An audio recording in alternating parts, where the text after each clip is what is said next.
வணக்கம். வணக்கம் சொல்வது உங்கள் திருஞான சம்பந்தம் கும்பகோணத்திலிருந்து.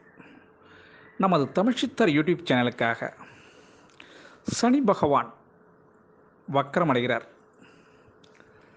அதன் காரணமாக ஒரு 4 ராசிகள் எச்சரிக்கையாக இருக்க வேணும். அது எந்தெந்த ராசி என்பதை இந்த பதிவில் பார்க்கலாம். சரிங்களா? அதற்கு நீங்கள் என்ன செய்யணும்? நமது தமிழ்ச்சித்தர் யூடியூப் சேனலை லைக் பண்ணணும், ஷேர் பண்ணணும், சப்ஸ்கிரைப் பண்ணணும். ஒரு முறை பெல் பட்டனை அழுத்தி உறுதிப்படுத்தணும். உங்களுடைய எண்ணங்களையும் கருத்துகளையும் கமெண்ட்ஸில் சொல்லணும். அப்போ தான் நம்ம கொடுக்குற ஆடியோ வீடியோ உடனுக்குடன் உங்களுக்கு கிடைக்கும். சரிங்களா? நமது தமிழ்ச்சித்தர் யூடியூப் சேனலில் தொடர்ந்து நம்ம ஜோதிடத்துக்கு மட்டும்தான் முக்கியத்துவம் கொடுத்து அதை மட்டும்தான் செஞ்சுக்கிட்டு இருக்கோம். அதனால் ஜோதிட நிகழ்ச்சியை பார்க்கும் அன்பர்கள் பாருங்கள், பார்த்துக்கிட்டே இருங்க, கேட்டுக்கிட்டு இருங்க நம்ம தமிழ்ச்சித்தர் யூடியூப் சேனலை. வாங்க இப்போ வீடியோக்குள்ளே போகலாங்களா? சனி பகவான் வக்கரமடைகிறார். ஜோதிட சாஸ்திரத்தில் அதன் அடிப்படையில் சனி பகவான் ஒரு கர்மா மற்றும் அவர் ஒரு நீதிமான் அல்லவா? இது உங்களுக்கு எல்லாருக்குமே தெரிஞ்ச விஷயந்தான். நம்ம அவரை நீதி தெய்வமாகவும் பார்க்குறோம். சரிங்களா? ஜாதகத்தில் சனி பகவான் சுப நிலையில் இருக்கும்பொழுது அந்த ஜாதகர் பல துறைகளில் வெற்றி வாய்ப்பை பெறுகிறார். கீழே கிடந்தவங்களாம் டக்குன்னு மேலே வந்துடுவான், மேலே இருக்கவன் டாப்புக்கு போயிடுவான். ஆமாங்க, அது மாதிரி அமைப்புகளை சனி கொடுக்க யாராலையும் தடுக்க முடியாது. அது மாதிரி செய்யக்கூடிய அந்த நீதி தேவதை பின்னோக்கி நகர இருக்கு. வக்ரம்னா பின்னோக்கி நகர்தல். அது மாதிரி ஒரு கிட்டத்தட்ட 4 மாதம் 19 நாள். ஆமாங்க, இது பின்னோக்கி நகர்றதுக்கான வாய்ப்பு இருக்குது, நகரும்.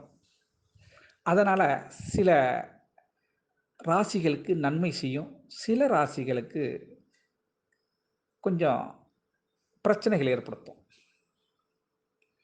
இதுதான் வக்ரகதியில் நிகழ இருக்கும். அந்த அடிப்படையில் தான் இப்போ ஒரு 4 ராசியில் அவர் வக்ரகதி அடையும் போது இவங்கெல்லாம் கொஞ்சம் எச்சரிக்கையாக இருந்தால் சில பல பிரச்சனையிலிருந்து இவங்க தப்பிக்கலாம். யாரும் விதியை மாற்ற முடியாதுங்க. என்ன நடக்கணுமோ அது நடந்து தான் தீரும். இருந்தாலும் நம்ம என்ன சொல்கிறோம்னா, இன்று உங்களுக்கு சரியில்லை அப்படின்னு சொன்னால், சாலையில் போகும்போது சரியில்லைன்னு இன்றைக்கி சொல்லியிருக்கோம். ஒன்றும் பொதுவாக வச்சுங்க, அது ஒரு எடுத்துக்காட்டு தான். நீங்கள் ஒரு ஊருக்கு பயணமாக போகிறீங்க, அப்போ ஒரு விபத்து ஏற்படும். அப்போ அது பெரிய ஃப்ராக்சர் அது மாதிரி கொண்டு போய் ஹாஸ்பிட்டல் செலவில் விட்டுரும். அதே நேரத்தில் இன்றைக்கி போக வேண்டாம், இன்றைக்கி வீட்டிலே இருங்க என்று சொன்னால் இங்கேயும் நடக்கும். என்ன நடக்கும்? தடுமாறி கீழே விழுவீங்க. சொல்ல புரியுங்களா? இல்லை ஒரு காலில் ஒரு ஆணி குத்தலாம், இல்லை முள் குத்தலாம். ஆக ஏதோ ஒரு விபத்து நடக்கிறதுக்கு வாய்ப்பு உண்டு. ஆனால் விபத்தை மாற்ற முடியாது. அது யாராலையுமே படைத்த பிரம்மனால் கூட முடியாதுங்க. சரிங்களா? அதுதான் ஜோதிடத்தின் தன்மை. விதியை வெல்வது யாராலையும் முடியாதுங்க. ஆனால் சும்மாச்சும் நான் வெல்றேன்னு சொல்லி பரிகாரங்கள் செய்து பாமரர்கிட்ட நிறைய பணம் பிடுங்குறாங்க. அதெல்லாம் நம்ம சொல்ல வேணாம், அதெல்லாம் பார்க்க வேணாம். அது ஏமாறுறவங்க இருக்கிறவங்களையும் ஏமாத்துறவங்க இருக்க தான் செய்வாங்க. அதை நம்ம குறை சொல்லக்கூடாது. அது அவங்க வேலை, அது நம்ம சொல்லலை. இருந்தாலும் அந்த விபத்து என்ற ஒரு வார்த்தையை நம்ம பயன்படுத்துகிறோம்னா, அங்கே போனால் அந்த பலன், இங்கே போனால் இந்த பலன். அவ்வளோதாங்க விஷயம்.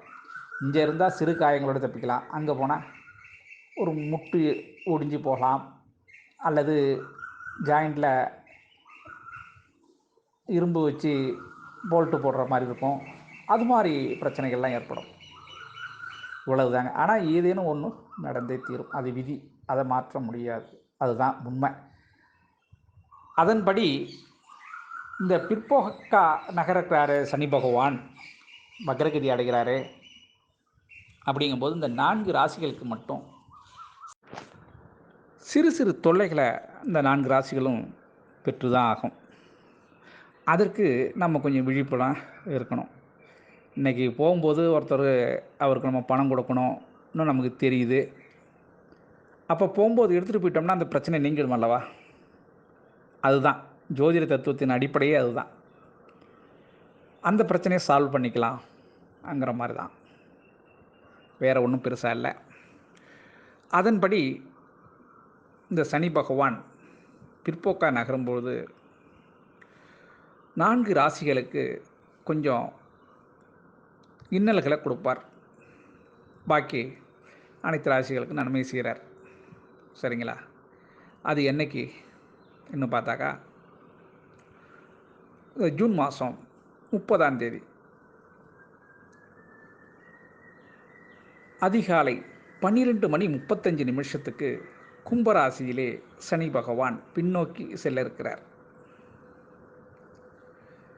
அதன் பிறகு அவர் நவம்பர் 15 தான் 2024 முன்னோக்கி நகரத்துக்கு ஆரம்பிப்பார். மணி 7:51 பிறகு தான்.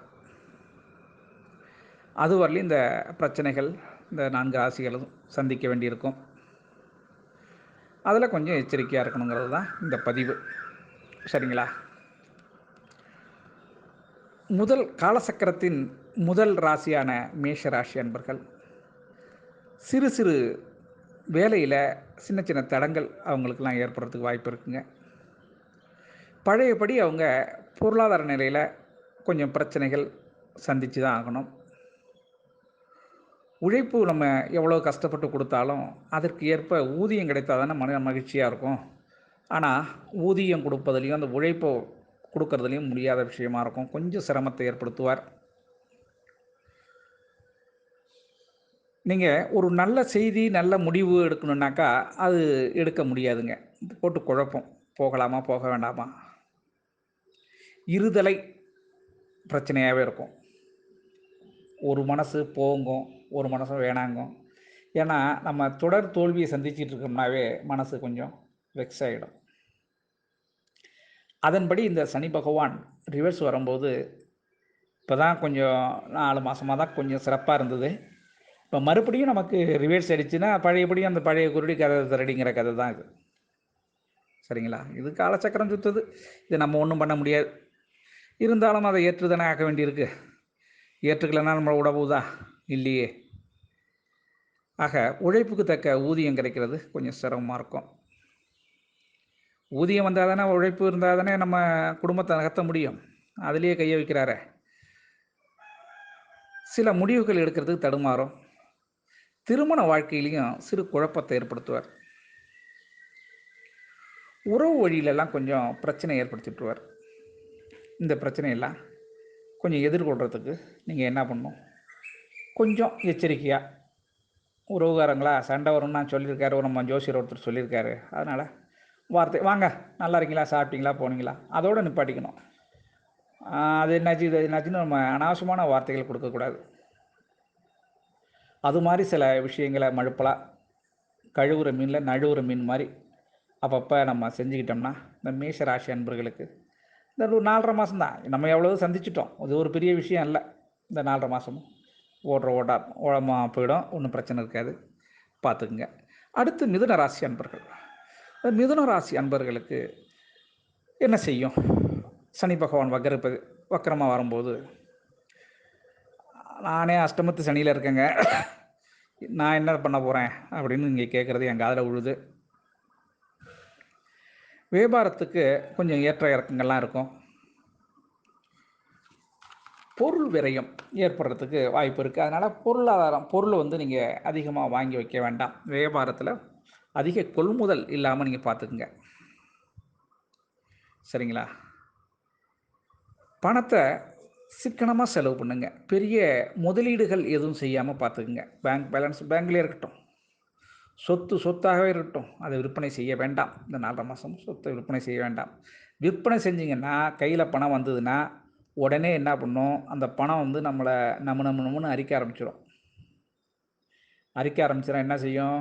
வெகண்டாவாதமாக பேச சொல்லும். பணம் இருக்கும்போது நான் அதை பார்க்குறேன், எடுக்கிறேன்னு சொல்லும்.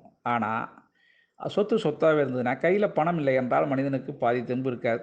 அப்போ வாய் வார்த்தை வருவதும் நின்றுடும். இப்போ உதாரணத்துக்கு ஒன்று சொல்கிறேனே, ஒரு காலையில் டிஃபன் சாப்பிட போகிறோம். ஒரு ரூ. 500 நோட்டு இருந்தது. அந்த கடையில் என்ன இருக்குன்னு பார்த்து ஹையாக என்ன ரேட்டில் இருக்கோ அதை நம்ம சாப்பிடுவோம் இல்லைங்களா? அதே நேரத்தில் வெறும் ரூ. 50 தான் இருக்குது. அப்போ என்ன பண்ணுவீங்க? 3 இட்லி மட்டும் கொடுப்பா அப்படின்னு சாப்பிட்றோம்ல. அப்போ செலவு குறையுதுல்ல. அதுதான் விஷயம். அதுதாங்க, பையில் பணம் இருந்தால் பாயில் படுக்க வைக்காது. இந்த சனி பகவான் அப்படி தான் செய்வார். என்னடா அது உபகதை சொல்லி நம்மளை குழப்புறான்னு நினைக்காதீங்க. இது உண்மை. சரிங்களா? மிதுன ராசி அன்பர்கள் பார்த்து நடந்துக்குங்க.